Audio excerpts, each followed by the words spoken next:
courtroom today, a guilty plea from a Tyler woman accused of recklessly injuring a child with special needs while she worked as a nighttime at-home nurse.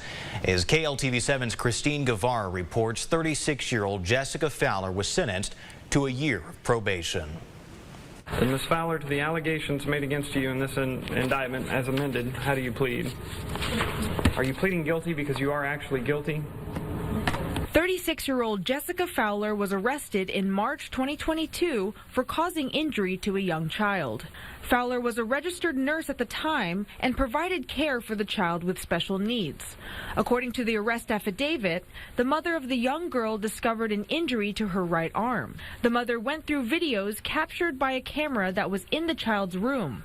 She claims she saw Fowler abusing the child on video by tying the girl's arms behind her back, as well as dropping her legs forcefully during diaper changes, which affected the child's hips. The affidavit made the case that she caused intentional injury to the girl, but today she pleaded guilty to a lesser charge of reckless injury. Emil Mickelson with the Smith County DA's office says the offense was reduced because her actions were not severe and equivalent to jail time.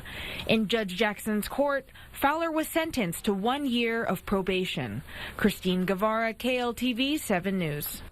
Now, when Fowler was arrested back in March of 2022, her bond was set at $200,000, which she posted the very same day.